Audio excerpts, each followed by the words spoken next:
Um tabuleiro circular é dividido em 6 setores iguais pintados alternadamente de cinza e branco. Inicialmente, há uma bolinha em cada setor. As bolinhas são movimentadas em etapas, obedecendo às seguintes regras. Escolhemos 2 bolinhas quaisquer e, em seguida, deslocamos uma dessas bolinhas para o setor vizinho no sentido horário e, simultaneamente, deslocamos a outra bolinha para o setor vizinho no sentido anti-horário. Aqui fizemos a seleção dessas 2 bolinhas, essa aqui eu desloquei para o sentido horário, então ela foi para cá. Aí essa outra que foi selecionada tem que ir para o sentido anti-horário, que fez esse movimento ilustrativo aqui. Item A. Indique na figura abaixo como chegar ao tabuleiro final em 3 etapas. Aqui nós temos o nosso tabuleiro inicial, que parece uma pizza, e nós queremos observar aqui movimentações que permitam que a gente obtenha 5 bolinhas nessa posição aqui de cima e essa única bolinha fique sozinha aqui. Então a ideia vai ser basicamente a gente isolar essa bolinha aqui. Como já temos uma bolinha branca, uma bolinha nesse setor branco aqui embaixo, vamos deixar ela quietinha onde ela está. Nosso objetivo é aglutinar todo mundo aqui em cima, né? Juntar todo mundo aqui. Então a nossa ideia vai ser ir subindo todo mundo aqui. E como que a gente pode fazer para subir todo mundo? Vou começar o pessoal que está de baixo e vou mandar eles subirem um andar aqui em cima. Então o que eu vou fazer? Eu vou pegar esta bolinha que está aqui, vou escolher ela e escolher essa daqui. Essa aqui vai girar no sentido horário. Se eu escolher esta e escolher esta vai no sentido horário e esta tem que subir no sentido anti-horário. Como vai ser a nossa nova configuração aqui? Vai ficar, então, uma bolinha aqui, esta bolinha permanece igual, essa daqui vai para esse setor branco, vai se juntar que já está aqui, e a que está aqui também vai juntar aqui. Temos esta configuração aqui. Agora, para juntar todas as bolinhas aqui, eu preciso selecionar dessas 2 bolinhas, eu preciso selecionar uma e jogar para cá. Aqui eu seleciono uma e jogo para cá, porque eu tenho que escolher uma bolinha por vez para fazer o movimento. Nesse caso, então, vai ficar a bolinha que já estava aqui inicial. Essas 2 bolinhas vão se juntar aqui vai ficar com 3 bolinhas.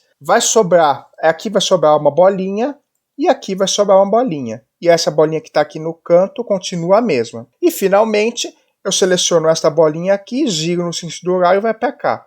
E esta bolinha aqui, giro no anti-horário e vai para cá e pronto. Agora nós temos as 5 bolinhas aqui em cima e essa aqui ficou isolada aqui embaixo, como nós queríamos. Item B. Explique por que, partindo do tabuleiro inicial e após qualquer número de etapas, a quantidade de bolinhas em setores brancos é sempre ímpar. Vamos analisar o item anterior para tentar ter uma ideia da lógica que nós podemos aplicar. Nesta primeira figura, nós tínhamos nos setores brancos 3 bolinhas, né? A configuração inicial. Aqui passamos a ter 5 bolinhas na configuração inicial. E aqui voltou a ser 3 bolinhas. Aqui nós temos uma bolinha só. Veja que essa quantidade é sempre ímpar. O que acontece? Quando nós fazemos o movimento, veja aqui. Nós temos as bolinhas aqui, nós podemos pegar 2 bolinhas cinzas. Como cada setor alterna entre cinza, branco, se eu pego uma bolinha que está no cinza, ela obrigatoriamente vai para um setor branco. Se eu pego uma bolinha que está no setor branco, obrigatoriamente ela vai para o setor cinza. Como nós selecionamos 2 bolinhas, as 2 bolinhas vão mudar do estado. Se ela está no estado inicial cinza, ela vai para o estado branco. E se ela está no branco, ela vai para o cinza. Logo, eu posso fazer as seguintes escolhas. Podia ter escolhido 2 bolinhas em setores cinzas, 2 bolinhas no setor branco, como eu fiz aqui, ou ainda podia ter escolhido uma bolinha no setor cinza e outra bolinha no setor branco para fazer o movimento. Ou seja, para analisar se a quantidade de bolinhas brancas em setores brancos é sempre ímpar, eu vou verificar o que acontece com os movimentos quando eu parto de bolinhas que estão ou uma no setor branco, outra no setor cinza, as 2 no setor cinza, ou as 2 nos setores brancos. Se eu provar que em cada uma dessas situações a quantidade de bolinhas em setores brancos é sempre a mesma, eu termino de provar o que eu quero no enunciado. Vamos então analisar cada caso. Vamos supor que eu selecionei uma bolinha num setor branco, por exemplo, essa bolinha aqui, e uma no setor cinza. Se eu fizer isso, o que vai acontecer? Esta bolinha que está no setor branco vai para esse setor cinza, então vai ficar aqui. Então o que vai acontecer aqui? Eu perdi uma bolinha no setor branco. Observe que a configuração inicial, como eu tenho 3 bolinhas no setor branco, eu tenho 3 bolinhas brancas, que é o número ímpar de bolinhas. E essa bolinha aqui cinza vai para um setor branco, né? A configuração vai ficar essa aqui, ó. 2 nesse cinza, 2 nesse branco, fica uma aqui e esta aqui fica inalterada.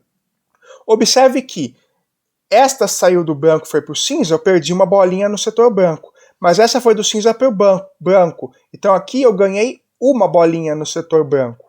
Então qual que é o saldo da história? Menos 1 mais 1, 0. Então observe inclusive que aqui, ó, fiquei com 1, 2, 3 bolinhas no setor branco. O que isso significa? Que se eu escolher uma bolinha no setor branco e outra no setor cinza, a quantidade de bolinhas no setor branco permanece a mesma? Tá bom, se ela permanece a mesma, e eu tinha inicialmente 3 bolinhas no setor branco, eu sempre vou ter 3 bolinhas no setor branco. E 3 é um número ímpar. Então, nesse caso, sempre vai ser ímpar a quantidade de bolinhas no setor branco. Agora, se eu escolher 2 bolinhas brancas, vamos escolher, sei lá, esta bolinha branca e esta bolinha no setor branco. Ela vai para o setor cinza e essa aqui também vai para o setor cinza. Agora, então, eu inicialmente, novamente, eu tinha 3 bolinhas brancas, 3 bolinhas no setor branco. Eu peguei uma, movi para o cinza. Então aqui eu perdi uma no setor branco. Então aqui vai ficar menos 1 o meu saldo.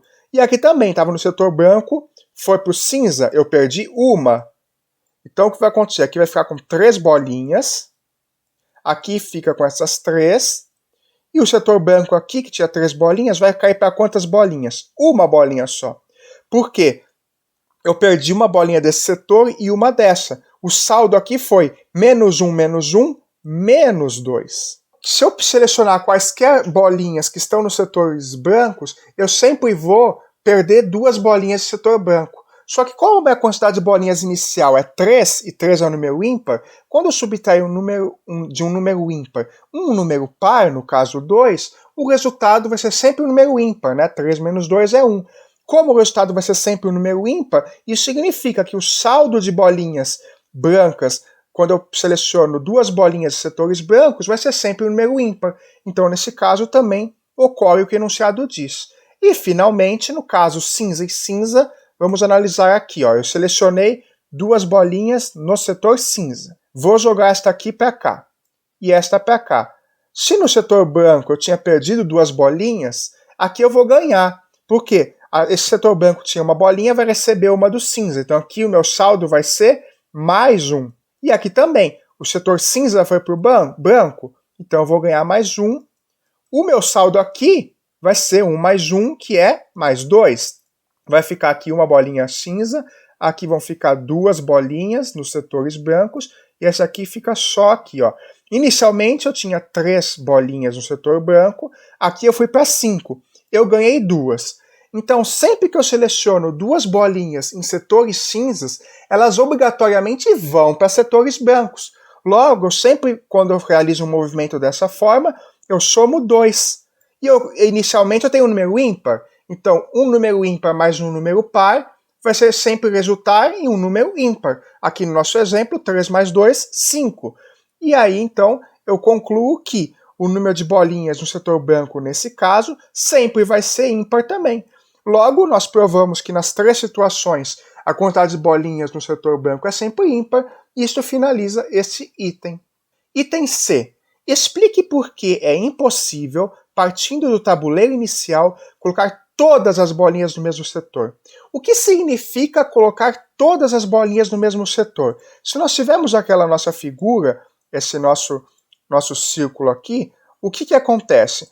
Todas as bolinhas estarem no mesmo setor significa o quê? Que todas ou estão em um setor cinza ou todas estão num setor branco. Vamos considerar que as 6 bolinhas estão no setor cinza aqui, só para ilustrar a situação. Ó. Então esse setor aqui a gente sabe que é cinza e as 6 bolinhas estão aqui. O que a gente viu no item anterior? Que não importa a quantidade de etapas que eu faço. A quantidade de bolinhas no setor branco é sempre ímpar. Só que, óbvio, na minha situação inicial eu tenho sempre 6 bolinhas no tabuleiro. Se o número de bolinhas no setor branco é ímpar, 6 menos um número ímpar também é um número ímpar. Então, se a quantidade de bolinhas no setor branco é ímpar, a quantidade de bolinhas no setor cinza também é ímpar. Tá, então isso significa que não importa os movimentos que eu faça, não só no setor branco, mas no setor cinza também, a quantidade de bolinhas vai ser sempre ímpar. Inclusive aqui no item A, você pode observar que aqui eu tinha 3 bolinhas no setor cinza, uma bolinha, aqui 3 e aqui 5. No item B, a mesma coisa nas nossas contas, ó, sempre número ímpar de bolinhas no setor cinza, porque o número de bolinhas é ímpar em setor branco também. Mas o que eu quero fazer? Eu quero ser teimoso e colocar 6 bolinhas no setor cinza? Pô, aí não dá, porque 6 é um número par, não é? Se 6 é um número par e o número de bolinhas no setor cinza é sempre ímpar, não dá para eu colocar 6 no setor cinza. E esse raciocínio também se aplica ao setor branco. Se a soma das bolinhas no setor branco é sempre ímpar, se eu colocar 6 bolinhas no setor branco, não vai dar porque tem que ser sempre um número ímpar de bolinhas. Então, moral da história, essa questão é impossível fazer esta configuração de bolinhas no mesmo setor, porque nós temos sempre um número ímpar de bolinhas em setores de mesma cor. E essa explicação finaliza esta questão. Isabel faz pulseiras com bolinhas pretas e brancas igualmente espaçadas entre si. Girar ou refletir a pulseira não produz uma pulseira diferente. A figura mostra uma mesma pulseira em 3 posições diferentes sobre uma mesa. Então esta aqui é a nossa pulseira ilustrativa. Veja que esta outra versão aqui, que foi girada, a gente pegou isso aqui e girou aqui, essa aqui foi para cá, essa para cá, ela vai ser considerada a mesma pulseira, bem como você refletir, como se tivesse um espelho aqui, você refletir as posições das bolinhas também vão representar a mesma pulseira. Dito isso, vamos ver o que nós temos que fazer nos itens. Item A. Com 2 bolinhas pretas e 2 brancas, Isabel consegue fazer apenas 2 pulseiras diferentes. Represente essas pulseiras na figura abaixo, pintando as bolinhas pretas. Vamos pensar, então, com esse raciocínio, como nós podemos pintar essas figuras aqui. O enunciado já facilita nosso trabalho e diz que existe exatamente 2 pulseiras diferentes. Vamos pensar o seguinte, observe que aqui no desenho que foi feito ilustrativo, quando eu tenho 2 bolinhas pretas, uma do lado da outra, o que acontece é que se eu refletir, eu posso refletir aqui por cima também, essas bolinhas, elas vão representar a mesma pulseira quando tiver 2 juntas, uma junta. Então nós vamos fazer o seguinte raciocínio. Como nós temos aqui de colocar 2 bolinhas pretas e 2 brancas, vamos separar em casos. Os casos em que tem 2 bolinhas pretas, uma do lado da outra, e o caso em que você tem bolinhas pretas que não estão uma do lado da outra. Então vamos começar com o primeiro caso. Ó. Vou escolher essa bolinha aqui para ser preta. E eu quero que a outra bolinha preta esteja do lado. Se essa bolinha preta está aqui, a outra bolinha preta obrigatoriamente tem que estar aqui, aqui ou aqui.